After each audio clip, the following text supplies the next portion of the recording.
नमस्ते दोस्तों, भक्ति राम ज्ञान चैनल में आप सभी का स्वागत है। दोस्तों, आज हम देखेंगे रावण के जन्म की कथा, भाग 2। दोस्तों, ऐसे ही वीडियो देखने के लिए हमारे चैनल को सब्सक्राइब कर दीजिए और कमेंट बॉक्स में जय श्री कृष्ण लिख दीजिएगा।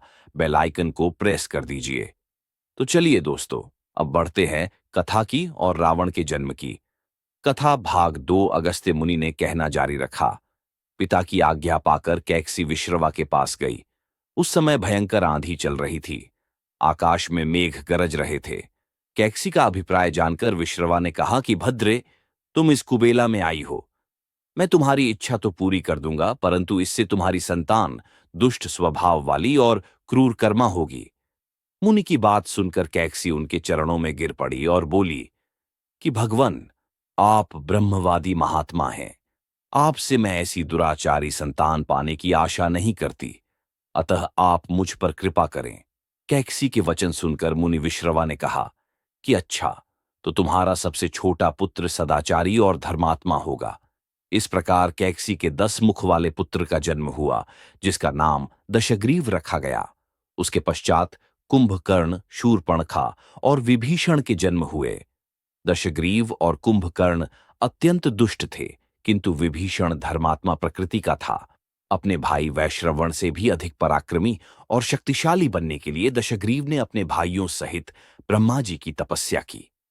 ब्रह्मा के प्रसन्न होने पर दशग्रीव ने मांगा कि मैं गरुड़, नाग, यक्ष, दैत्य, दानव, राक्षस तथा देवताओं के लिए अवध्य हो जाऊं। ब्रह्मा जी ने तथास्तु कहकर उसकी इच्छा पूरी कर दी। विभीषण ने धर्म में अविचल मति का और कुंभकर्ण ने वर्षों तक सोते रहने का वरदान पाया। फिर दशग्रीव ने लंका के राजा कुबेर को विवश किया कि वह लंका छोड़कर अपना राज्य उसे सौंप दे। अपने पिता विश्रवा के समझाने पर कुबेर ने लंका का परित्याग कर दिया और रावण अपनी सेना, भाइयों तथा सेवकों के साथ लंका में रहने लगा। लंका में जम जाने के बाद अपने बहन शूर्पणखा का विवाह कालका के पुत्र दानवराज विद्युविहुआ के साथ कर दिया। उसने स्वयं दिति के पुत्र मय की कन्या मंदोदरी से विवाह किया, जो हेमा नामक अप्सरा के गर्भ से उत्पन्न हुई थी। विरोचन कुमार बलि की पुत्री वज्रज्वला से कुंभकर्ण का और गंधर्वराज महात्मा शैलूष की कन्या सरमा से विभीषण का विवाह हुआ। कुछ समय पश्चात मंदोदरी ने मेघनाद को जन्म दिया, जो इंद्र को परास्त कर संसार में इंद्रजित के नाम से प्रसिद्ध हुआ। सत्ता के मद में रावण उच्छृंखल हो देवताओं, ऋषियों, यक्षों और गंधर्वों को नाना प्रकार से कष्ट देने लगा। एक बार उसने कुबेर पर चढ़ाई करके उसे युद्ध में पराजित कर दिया और अपनी विजय की स्मृति के रूप में कुबेर के पुष्पक विमान पर अधिकार कर लिया। उस विमान का वेग मन के समान तीव्र था।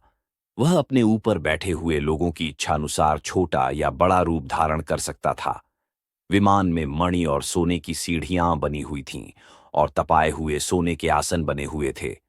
उस विमान पर बैठकर जब वह शरवण नाम से प्रसिद्ध सरकंडों के विशाल वन से होकर जा रहा था, तो भगवान शंकर के पार्षद नंदीश्वर ने उसे रोकते हुए कहा कि दशग्रीव, इस वन में स्थित पर्वत पर भगवान शंकर क्रीड़ा करते हैं, इसलिए यहां सभी सुर, असुर, यक्ष आदि का आना निषिद्ध कर दिया गया है।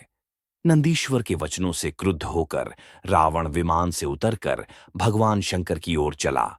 उसे रोकने के लिए उससे थोड़ी दूर पर हाथ में शूल लिए नंदी दूसरे शिव की भांति खड़े हो गए। उनका मुख वानर जैसा था। उसे देखकर रावण ठहाका मारकर हंस पड़ा। इससे कुपित हो नंदी बोले कि दशानन, तुमने मेरे वानर रूप की अवहेलना की है, इसलिए तुम्हारे कुल का नाश करने के लिए मेरे ही समान पराक्रमी रूप और तेज से संपन्न वानर उत्पन्न होंगे। रावण ने इस ओर तनिक भी ध्यान नहीं दिया और बोला कि जिस पर्वत ने मेरे विमान की यात्रा में बाधा डाली है, आज मैं उसी को उखाड़ फेंकूंगा। यह कहकर उसने पर्वत के निचले भाग में हाथ डालकर उसे उठाने का प्रयत्न किया। जब पर्वत हिलने लगा तो भगवान शंकर ने उस पर्वत को अपने पैर के अंगूठे से दबा दिया। इससे रावण का हाथ बुरी तरह से दब गया और वह पीड़ा से चिल्लाने लगा। जब वह किसी प्रकार से हाथ न निकाल सका तो रोते रोते भगवान शंकर की स्तुति और क्षमा प्रार्थना करने लगा। इस पर भगवान शंकर ने उसे क्षमा कर दिया और उसके प्रार्थना करने पर उसे एक चंद्रहास नामक खड्ग भी दिया। ये वीडियो कैसा लगा प्लीज कमेंट बॉक्स में बताइए और चैनल को सब्सक्राइब कर दीजिए। जय श्री कृष्ण।